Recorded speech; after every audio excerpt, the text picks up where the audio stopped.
Mwese abadukurikiranye kuri uno mugoroba turi n'iteka ryo kubaramutsa mu izina rya Yesu Kristo.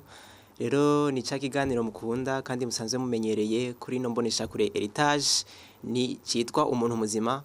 Rero kuri uno mugoroba uwo muri kumwe yitwa Kaze Quentin Godson. Rero kuri uno mugoroba ahanini tuza kwigana ku ndwara. Iyo ndwara iri mu ndwara zikomeye izo bitwa maladie de la civilisation. Izo ni cyane cyane ko ari zitanu ariko turaza kurabira hamwe indwara y'umushishito. Iyo ndwara y'umushishito igwaye benshi ariko niyo tuza kurabira hamwe kuri uno mugoroba. Rero dusomye muri Bibiliya tuza gusanga neza yuko na Timoteyo igihe Paulo yandikira Timoteyo yari afise ubugwayi. Ubwo bugwayi nabwo yarabumaranye imisi ku buryo Paulo agenda kumwandikira yari afise ubwo bugwayi bw'umushishito. Nico gituma mu gitabo cha Timoteyo wa mbere igice ca 5 umurongo wa 23 hatwereka neza yuko Timoteyo nawe yaragwaye indwara. Iyo ndwara nayo yari y'umushishito. Handitswe kuri Timoteyo wa mbere igice ca 5 wa 23 havuze ko uhereye none ntunywa amazi gusa ariko unywe n'utuvino duke kubwo mu ndahawe kuko kugwaragurika. Uyu Timoteyo yari afise ubugwayi. Muzosoma mu ndimi nyinshi nko mu Gifaransa cyangwa mu Cyongereza yaragwaye indwara y'umushishito. Ariko kuri ubwo bugwayi kugira ngo akire Paulo nawe kuko nawe ne yari afise impano tuvuge yo kuvura, aho onye yashiye amubwira ati kuri ubwo bugwayi nunywe utuvino dukeya. Ariko benshi risomo ryahuye n'isanganya, benshi baca bagira ngo ni wa mwambiro. Muzosanga Bibiliya kenshi yagiye iravuga vino henshi. Muzosoma no mu gitabo ca Zekariya aho yavuga ingano, Imana ikavugana vino ko ariho izohesha itota abantu b'Imana. Aho onye yagira avuga vino kenshi abantu bavuga ati ngo nijya yambiye. Ariko habanamba ahubwo nuko ijya yambiye yoyo turabiraba kure na kure uzosanga ko igwaza cyane n'umushishito. Rero kuri ubwo bugwayi rumva yuko no muri Bibiliya n'abakozi b'Imana bamwe bamwe bagiye bakorera Imana nabo baragize ingorane bahura niyo ndwara y'umushishito, ariko aho ibambewe Imana yagiye irabakiza. Muri ico gitabo nyene ca Bibiliya tuza gusanga mu gitabo ca Matayo igice ca 4 handitse amajambo akomeye shaka ko mwumva. Umurongo wa 23 Yesu agenda i Galilaya hose yigisha mu masinagoge yabo ababwira ubutumwa bwiza bw'ubwami akiza indwara n'ubumuga by'uburyo bwose. Uyu ni Yesu yagiye mu gisagara cy'Galilaya atembera mu gisagara cy'Galilaya aho hose nta kindi yakora akiza n'indwara n'ubumuga by'uburyo bwose mu bantu. Inkuru y'Ukirisiya hose bamuzanira abagwaye bose batewe n'indwara zitari zimwe nibi basheshereje, nabinjeho n'amadayimoni n'abagwaye intandara n'ibimuga arabakiza. Murumva yuko Yesu gikorwa yakoze hanini naho ni cari cyo gukiza abagwaye. Noneho no muri iki gihe Imana iracakora. Niyo mpamvu mu gitabo ca Maraki kuko izorungika abavuga ubutumwa bwiza abo nta kindi bazoba bagendereye. Kimwe mu byo bazokora mu gitabo ca Maraki igice ca 4 umurongo wa 2 ngo ariko mweho abubaha izina ryanje izuba ry'ubugororotsi rizobarasira. Izuba ry'ubugororotsi rizobarasira abantu bubaha izina ry'Imana ngo rifise ugukiza mu mababa yaryo. Urumva iryo zuba rigereranya Yesu Kristo ngo izuba rifise ngo gukiza amababa yaryo maze muzosoka mukina amatavu nk'inyana zivuye mu ruhongore. Murumva yuko inyana zozo ubwazo ziba zikina amatavu, numva ziba zifise amagara meza, ziba zimeze neza. Ngo iyo izuba niryabarasira muzovayo ngo rifise ugukiza mu mababa yaryo. Urumva no muri iki gihe nuko bizohora bigenda. Noneho reka turabire hamwe indwara y'umushishito. Indwara y'umushishito canke umushishito w'ubwawo. Umushishito w'ubwawo uri mu co bita l'appareil digestif. Iyo ijejwe novuga ati ko ijejwe kunoza imfungurwa. Umuntu yafunguye ifungurwa z'ubwoko butandukanye kugira zishobore guhingurwa. Za mfungurwa zicika amaraso, izindi zicike umwanda mukuru canke umwanda mutoya. Ivyo biba byavuye kuri ico bita inogerezwa canke ingingo canke ingwengo zikorana neza kugira ngo zishobore guhingura imfungurwa z'umuntu maze bicike ibintu bizima. Noneho kugira ngo umuntu abe muzima bisaba yuko abafise ibintu bitatu bikomeye. Nuko abafise ubwenge canke ivyiyumviro bishobora kurinda ibibazo. Ico ni cambere. Kuburi muzima ubwa mbere ubwenge bwawe Imana yaguhaye nuko buba bukwiye kurinda ibibazo. Turi mu isi y'imiruho, turi mu isi y'ibibazo, ariko Imana yahaye abantu ubwenge bushobora kurinda ibibazo. Ico ni cambere. Ica kabiri nuko umuntu ashobora kugira umubiri ushobora gukinga indwara. Indwara zizobaho, ama epidema zoza, hari amabakteri menshi canke udukoko dutera indwara twinshi. Kugira ngo bikunde bishoboke bigende neza, bisaba yuko umubiri ufise ubushobozi bwo gukinga indwara, oho uburi muzima. Ikindi ca gatatu nuko ufise ingingo zishobora gukorana neza, umutima ugakorana n'umushishito neza, haba umushishito ugakorana na pancreas canke umutima ugakorana n'imitsi neza. Ivyo iyo bikorana neza mu mubiri uba umeze neza. Ivyo ni ibintu bitatu bigaragaza yuko uri muzima. Rero ico ni ikintu mukwiye gutahura. Rero n'umushishito ni inyama ikomeye cyane mu nyama zigize umubiri. Ico gikora ijejwe guhingura imfungurwa no kwakira imfungurwa umuntu aba yafunguye bikabihindura. Iyo umuntu yafunguye ijeje kwakira imfungurwa, iyo ni stockage, irabistoka ikabibika neza. Ica kabiri nuko ijeje kubinoza canke ijeje kubisya kugira ngo umuntu bishobore kuja mu maraso atangorane biteye. Iyo nico umushishito ubereyeho. Rero iyo umushishito ugwaye kuko ukorana n'ubwonko cyane, iyo umushishito ugwaye biragaragara no mu maso y'umuntu ku buryo agira n'ingeso nyinshi mbi zitandukanye. Muzosoma mu gitabo ca Ministry of Healing niho babivuze neza yuko umuntu agwaye umushishito usanga ari umuntu ashavuzwa n'ubusa, ari irritable, umuntu adafata ingingo, ugasanga n'umuntu akuze akomeye ariko gufata ingingo vyaramunaniye kubera umushishito ugwaye. Ikindi nayo avugira manque de jugement, ntashobora gucagura ikintu kibereye, usanga ari umuntu afise ivyiyumviro vyiwe biri hasi, ndetse gucagura ikintu kibereye ugasanga biramugoye. Rero umushishito nawe urumva neza yuko urakorana neza n'ubwonko ku buryo umuntu awugwaye akunda kugira mwene izo ngeso, kandi izo ngeso ntiziba nziza. Niyo mpamvu umuntu agwaye umushishito aragiye abana nabi n'abantu, kandi ari ingorane y'umushishito. Ugasanga yama afise ishavu, ashavuye mu gatondo ho gasanga umuntu avyutse isura nyene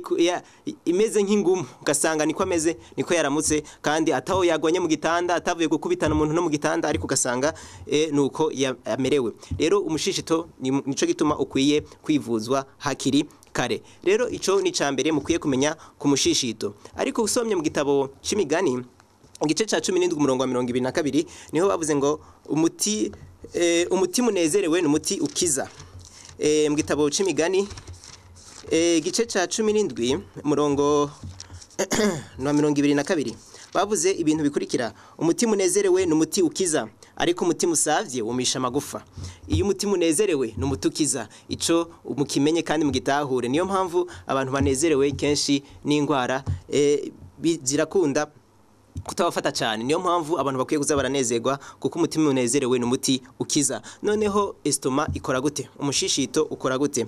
Umushishito ubwa mbere nuko iyo umuntu afunguye biramanuka bigaca mu kanwa. Iyo biciye mu kanwa hari ibyo za mfungurwa zirivanga n'ivyo bita glande salivaire, ayo namate amaze kwivangamwo biramanuka bigacika ico bise le bol. Iyo bol alimentaire ni imanuka, imaze kumanuka iramanuka igaca aho bita karingoti bisa esophage, na karingoti kamanura imfungurwa bigeza mu mushishito.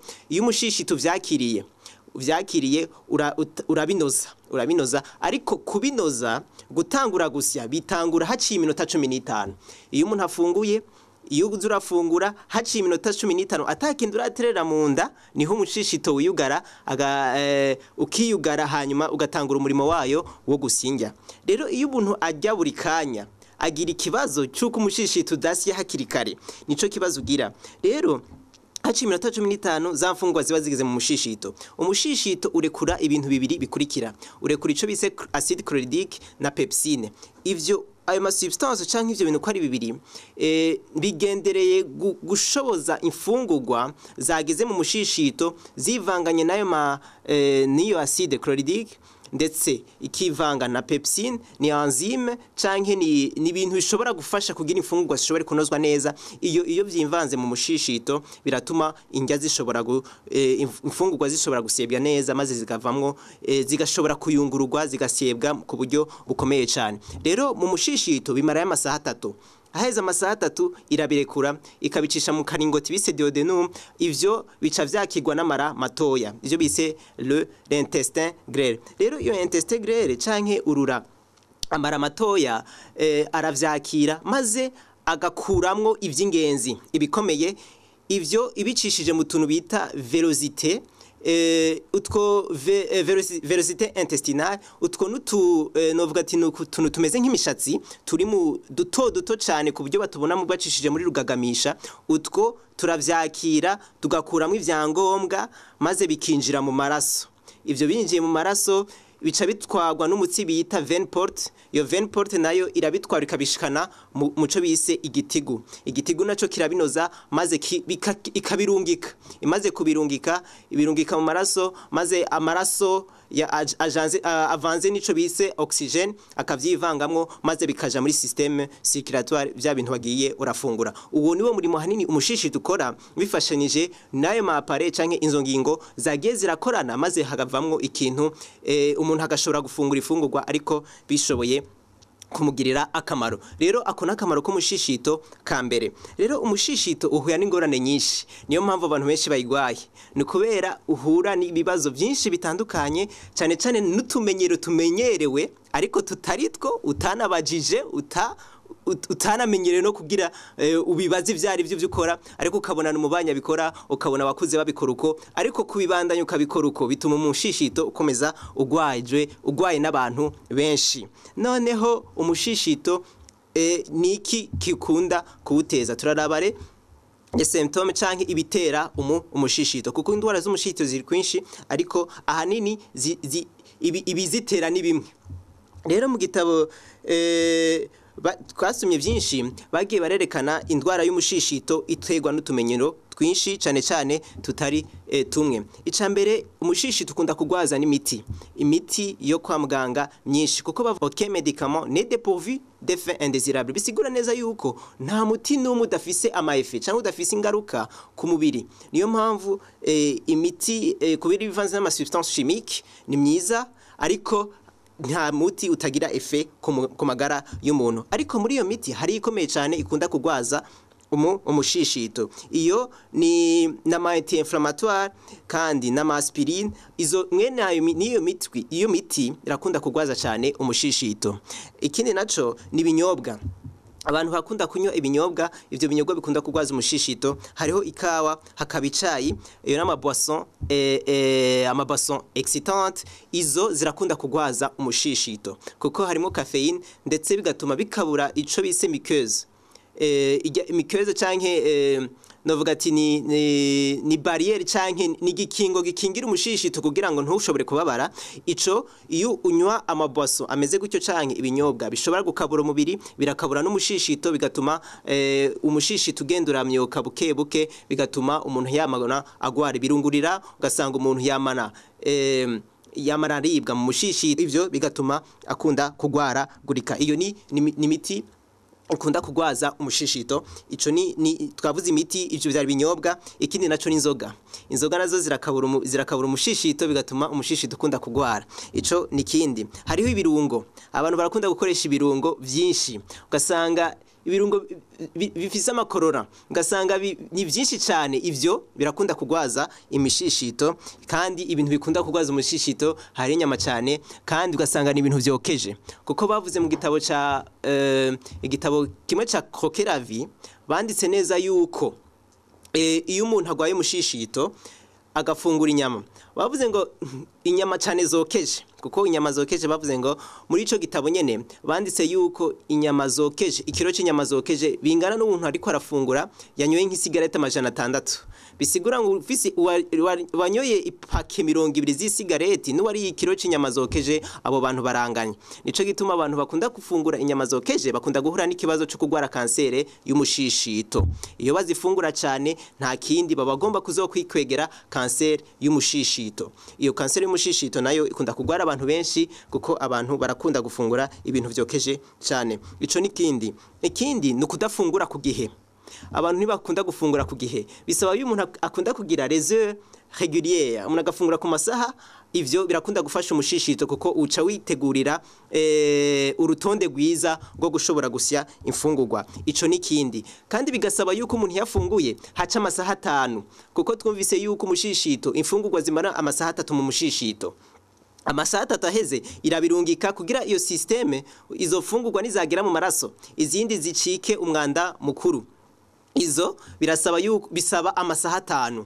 Rero iyo umuntu akwiye gufungura, iyo yafunguye mu gatondo akwiye kurindira amasaha 5 maze agafungura. Ico nikindi naco ni umuntu akwiye kuza arafungura ntiyuzuza inda. Hari abantu umuntu bamufuhaye imfungurwa aca yuzuza inda agafungura ku buryo avaho akadanyene kagera kure, ivyo agafungura kandi menga ntazosubira no gufungura. Ivyo ni kibazo. Bisaba yuko abantu bafungura ibintu bagasigaza umwanya w'umushishito wo kunoza indya. Ndababwire neza yuko umushishito kugira unoze imfungurwa birasaba ko usigariza ikibanza ishobora gusyeramwe ifungurwa. Ako kabanza iyo kabuze ni hahandi umuntu agenda kuryama yapakinda. Ivyo nta kindi kimuvamwo, ugasanga ibintu vyera vyavuye mu kanwa, ugasanga ni ibintu vyera vyaciye mu kanwa. Nta kindi nikora yujuje inda agiye no kuryama ifungurwa zitarava no munda. Ivyo umushishito kugira ibifungure irabanza igatanga espace, ikaribera espace, igatanga umwanya kugira ngo ishobore kunoza ifungurwa. Ico nikindi naco ni kwirinda kufungura canke ibintu bishushe cyane. Hari abantu bakunda kurya ibintu bishushe cyane, ivyo vyonona umushishito. Hari abantu bakunda gufungura ibintu bikanye cyane, kunywa bikanye cyane, gufungura ibikanye, ivyo bironona umushishito. Ikindi naco gufungura wihuta. Abantu bakunda gufungura wihuta otumubireka kuko ibintu wafunguye wihuta atamwanya ufise, ugasanga umuntu ariko yihuta ngo business agafungura ahagaze, agafungura ariko ariruka, agafungura adatekanye. Ivyo birica umushishito cyane, birica umushishito ku buryo nifunguguriye muri ako kanya ntaco zikumarira. Bisaba yuko utekana ugafungura neza, aho niho umuntu ashobora gufungura kandi bigatuma vya bintu afunguye bishobora kumugirira akamaro mu magara yiwe. Rero nibi bikuza unafungura yihuta, bisaba yuko umuntu bageze ku meza icambere bafungura neza bitonze, bakirinda kuvuganira ibibazo bikomeye bari ku meza, bakirinda cyane iyo bageze ku meza bakifata neza, bakajaho basa neza. Ico naco bakwiye kukimenya. Hari umuntu usanga ashika ku meza asuko yishakiye, afise uko yishakiye. Oya, ivyo si vyiza kumikushika ku meza usa gutyo, ahubwo bisaba ku meza haba abantu basukuye bameze neza, ahandi bakavugana neza, maze ibibazo bikomakomeye si ivyo kuvugirwa ku meza, ahubwo abantu bagafungura bitonze batariko barasiganwa. Ivyo birabegirira akamaro. Ikindi naco ni kuvangavanga ifungurwa nyinshi. Hari abantu usanga ku meza bashiraho amoko menshi, hoho ugasanga ashoboye bateretse byinshi. Ugasanga umuntu bateretse byinshi bitandukanye, umuntu agafata agashiraho nk'amoko arenga 5 ku mfungurwa. Ivyo vyonona umushishito. Bisaba yuko ubuntu mu mategeko canke kugira umuntu agire umushishito ukora neza, bisaba ko afungurwa amoko 3 y'imfungurwa. Na amoko 3, ayo moko 3 kaba ku mfungurwa, akaba ku sahani yawe.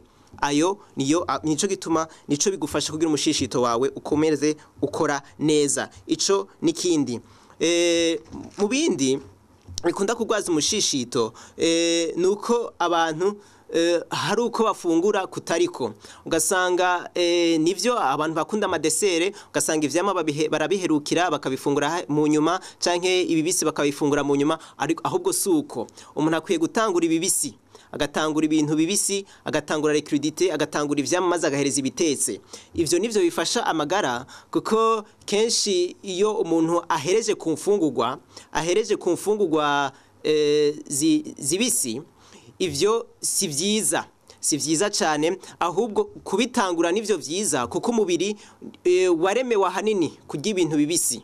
Muzobisoma kuva kera abantu baremewe kuza barafungura ibintu bibisi, ariko kuko vyagiye biratera biza niko abantu bagiye barateka. Ico vyerekana yuko umuntu yafunguye ibintu bitetse umubiri ntuvyakira cyo kimwe nk'umuntu afunguye ibintu bibisi. Niyo mpamvu iyo utanguye bibisi umubiri niho wumva uryohewe, maze uherukiye ibitetse umubiri niwo wumva ugiriwe akamaro kurusha. Niyo mpamvu kenshi mu bitabo cyane ico bise Conseil sur la nutrition des aliments niho berekanye neza yuko umuntu ahanini akwiye kuzarabanza gutangura ibibisi maze akabandanya kubitetse. Ariko bitabujije yuko hari imfungurwa zimwe na zimwe canke ivyamwa bimwe na bimwe bisaba yuko bifungura uhejeje gufungura. Aho twababwira nka jus y'inanasi. Jus y'inanasi ni nziza cyane kuko ijejwe kunoza imfungurwa neza, kuko harimo ama substance canke ibintu ngira kamaro bisaba ko umushishito ndetse n'amara yifashisha kugira ishobore kunoza imfungurwa, ishobore gusya imfungurwa neza. Ivyo ushobora kuyinywa mu nyuma, ariko ibindi navyo si vyiza kubifata inyuma uhejeje gufungura. Ikindi naco ni bibi kuryama uhejeje gufungura. Hari umuntu ahejeje gufungura ashaja kuryama, ivyo bigwaza umushishito. Bisaba yuko iyo uhejeje gufungura ufata kanyu ukagira marche, ugatambuka canke ukagira akantu ukabuja, ukagira ahantu ugatambuka canke ukava hasi ugatembera. Ivyo biragufasha cyane kuko urufasha umushishito gusya imfungurwa. Abantu rero bakaza barajya kare kugira ntibareke kuza barafungura batevye, kuko kenshi bitera ikibazo ku mushishito. Rero umushishito urakomeye cyane, niyo mpamvu abantu bakwiye kuwitondera bakaraba neza, kuko ikinini hanini bitera umushishito ni ifungurwa ndetse tumenyerewe tutari twiza abantu bakunda gufata, maze bigatuma bagwara umushishito. Noneho utwo nutumenyero tugwaza cyane umushishito. Reka rero turabire hamwe ikintu indwara y'umushishito, kuko ziri ubwoko bwinshi. Indwara z'umushishito hariho izo bise gastrite, hari izo bise za pepsi, hari izo bise ama ulcère gastro-duodénal. Izo ni ingwara cyane z'umushishito. Hariho na cancer de l'estomac, izo ni kansere z'imishishito. Hariho izo bita pyrosis, izo ni indwara zikunda gufata imishishito. Ariko hamwe izo zirangwa na bijya vya mbere twagiye turavuga. Noneho ku ngwara bise iyo bise aritosis canke aritose, ni ingwara ifata umushishito ariko bihereye ku bintu byo yafunguye. Ivyo bigatuma umuntu hanuka mu kanwa, ugasanga umuntu yanutse mu kanwa, ugasanga afise mauvaise haleine, bijya bituma byo kunuka mu kanwa. Iyo ni ingwara hanini iba yatewe n'umushishito. Iyo abantu batiyuvuje ugasanga n'amafyigo arashikirwa, ugasanga amafyigo akora nabi. Ivyo birakunda kugwaza ingwara. Ivyo bise dyspepsie ni umushishito. Ico bise ni n'abantu yari imfungurwa ariko ugasanga digestion yagenze nabi, ugasanga gusya vyagenze nabi, ugasanga ni induru mu nda. Ivyo birakunda gutegwa niyo ngwara y'umushishito. Indi ndwara y'umushishito ikomeje kugwaza abantu benshi, niyo bise igwaye abantu benshi, niyo bise gastrite. Iyo gastrite ni umuntu akunda kubabara mu mushishito cyane, ugasanga umuntu ntashobora gukora ikintu na kimwe, akicara akumva vyanse. Ivyo birakunda. Nico gituma umushishito hanini nta kuntu na kumwe wovura iyo utaretse mauvaise habitude. Ubwo bumenyerewe butari bwo atanaho bwanditse, iyo abantu bakomeje kubukora bakameza kububandanya babukora, biratuma umushishito wabo udakira neza. Hama abantu bagatangura bakavuga ati umuti baduhaye ntukiza, ahubwo ari ivyo bintu vyagiye barakora. Noneho twavuze imigwara nyinshi zikunda gufata umushishito. Twavuze za gastrite, twavuze ulcère gastro-duodénal, twavuze izo bita aritosis birungurira, hari izo bita pyrosis. Izo ni ingwara zikunda gufata imishishito cyane, ugatuma umushishito umera nabi. Hariyo bita hernie hiaciale, ni babantu usanga iyo suc gastrique canke wa mwambiro ukunda gufasha imfungurwa kunozwa neza mu mushishito. Iyo kunozwa canke kugira isyegwe canke ishobore guhingurwa mu mushishito, iyo suc gastrique iyo imeze nabi, iyo yaduze ikaduga muri esophage canke muri kakaringoti kayobora ifungurwa zigashika mu mushishito, iyo biduzeyo kuko l'esophage canke ako karingoti kadafise muqueuse nk'iyo iri muri estoma bituma wa muntu aca atangura gusha agasha ku buryo havamwo atangura kuvuga ati ngwaye ibirungurira abandi ugasanga ngwaye iyo funguye numva ndiko ndasha mu mushishito ivyo birategwa n'ico kibazo umuntu aba yagize si fungurwa mbi ahubwo ni kubera umuntu abagwaye ngiyeho nkebura n'abantu hari umuntu adafungura ngafunga ngo ibiharage vyarananiye ngo iyo funguye numva ngo ngibirungurira ngo isombe zarananiye si kibazo c'umushishito ahubwo n'umushishito wawe wagwaye kuko ifungu gushobora kuzakira ariko kubw'umushishito wagwaye biratuma za enzyme canke vya bintu bishobora gufasha kugira za fungurwa zinozwe iyo bidakora neza ni wa muntu acatangura kugwara rero umuntu ashobora kuwivuza umushishito maze agatangura gufungura vya bintu yavuga ati ngo vyamunanira rero ingwara z'umushishito ko twazivuze ni nyinshi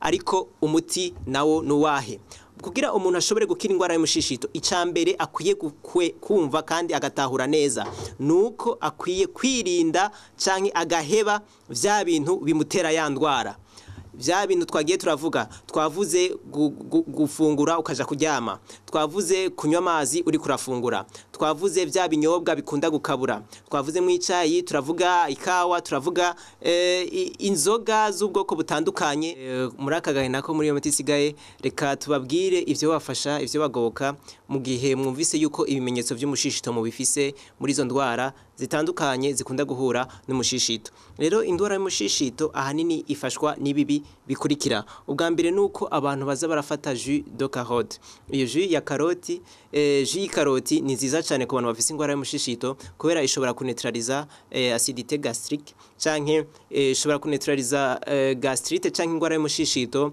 bamwe bakunda kugira ibirungurira iyo afata uwo mutobe w'ikaroti mu gatondo imisi yose akabikora imisi 11 yikurikiranya biramufasha umuntu nawe akunda kugwara ingwara y'umushishito akwiye kuzarafata jus y'inanasi iyo jus y'inanasi akazarifata kenshi mu gihe aheje gufungura canke mu ntango yo gufungura mu gihe afise mu gihe ashaka yuko umushishito wiwe ukora neza ikindi naco nuko akwiye kuzarajya ivyamwa byinshi by'uburyo butandukanye harimo imicungwe harimo pomme jus de pomme pomme twabamenyesha ko ikomeye cyane kuko ivura n'amakari dentaire ikavura abantu bakunda kugwara amenyo abantu bakunda kunuka mu kanwa mauvaise haleine irakunda kubavura iyo yifatanije n'ikaroti ni nziza cyane irakunda gufasha n'umushishito tukamenyesha kandi yuko abantu bakwiye kuza barafata amavuta yerayo huile d'olive iyo birafasha cyane ku bantu bafise ingwara y'umushishito ivyo birabafasha cyane rero ivyo ni vyamwa hanini ndetse n'izindi fungurwa zishobora gufasha umuntu agwaye indwara y'umushishito rero kubera umushishito utegwa hanini n'akandi ka virus bise Helicobacter pylori ako naka virus kakunda gufata umushishito iyo abashakashatsi babikoze bagiye basanga yuko abantu benshi bagafise ndetse nk'ica gatatu kuri bine by'abantu bagize isi ahanini population mondiale barakunda kugira iyo ako ka virus rero iyo abantu bagiye barafata za jus karoti jus nanasi ndetse n'iyo jus ya pomme birakunda kubafasha iyo ngwara y'umushishito ikaba irakize rero aho ni muri rusangi rero ku bantu bagomba ikindi naco nuko abantu bakwiye kuza barafata ikiraya bagafata ikiraya kimwe bagafata nishu amababi 10 ico kiraya urakironga neza amababi 10 wayaronze neza amababi 10 yishu ivyo ushobora kubifatira hamwe ufise mixeur uramixa hakavamo umutobe iyo ufise ufise isekuro urabisekura ukavanga n'ilitiro ry'amazi ivyo bikamarana iminota 10 ivyo uramimina neza iyo umaze kumimina uyo mutobe waronse wasigaranye unywa mu gatondo ukawunywa no ku mugoroba ivyo bigukiza indwara y'umushishito iyo ubikoze imisi 11 wikurikiranya ivyo biragufasha cyane ku buryo indwara y'umushishito uburiko urayisezerera ndasubiramwo iyo ufashe amababi 10 yindi amababi 10 yishu ugafata ikiraya kimwe ivyo ufise mixeur urabikoresha ufise isekuru urabisekura wabikasekase neza ukabishira hamwe ugasekura amazi ugavanga n'ilitiro ry'amazi ivyo urabimimina neza umaze kubimimina havamwe agatobe ako gatobe ukanywa mu gatondo ukakanwa no kumugoroba ushobora gushiramwo ubuki ndetse bikagufasha cyane. Ivyo ubikoze imisi 11 buriko urasezerera ingwara z'umushishito twagiye turavuga. Rero muri make ivyo nibishobora gufasha umushishito mu buryo bukomeye cyane. Tubibutsa kandi yuko umushishito ari n'ingwara ikomeye cyane twayise ko ari yiswe ni maladie de la civilisation igeze muri kino gihe cyo kinyenjana ciki gihe abantu barayigwa yari benshi ariko humura umuti urahari. Niyo mpamvu mu gitabo ca Yeremiya igice 8 umurongo wa 22 banditse ijambo nshaka ko mutahura igice 8 umurongo wa 20 Yeremiya yanditse amajambo akomeye avuga ati mbega Gileyadi ntihari umuti wo gusomora nta muvuza bayo none niki cabujije uruguma gwa mukobwa aribwo bwoko bwacu ko rukira niki cabujije gwa ruguma go mu mushishito ko rukira ntizi kwigire yade hariyo umutura hari koko. Niyo mpamvu abantu babifate nka nkama ariko birinde cyane bijya bitera ingwara. Twabivuze byinshi ntitugiye kubisubiramwo ahubwo kuko ingwara z'umushishito zaguse tuzozagura n'ikindi gihe. Twifuriza kandi yuko abantu bamenya neza bakagira amagara mazima kuko burya ubwenge ndetse niyo bokamana nziza rishoboka neza mu gihe n'umubiri nawo umeze neza kuko haba regiment haba les pensées haba impagarika canke haba ubwenge buzima canke gushobora gufata ingingo mu vyoboka mana nzima bisaba ko umubiri nawo bari muzima. Niyo mpamvu Imana ishaka ko tugira imibiri mizima. Niyo mpamvu yari mu ivyo byose. Rero nijo nanje ndabifuriza muri kumugoroba Imana ikomeze ibitwumvisha kandi itwumvishe ko dukwiye gukira umushishito ndetse tukaheba ivyo byonona ndetse tukaba abantu bazima kandi bagendeye gukorera Imana bari bazima. Ivyo tubikore kandi tuvyifurizanye ni mu izina rya Yesu Kristo.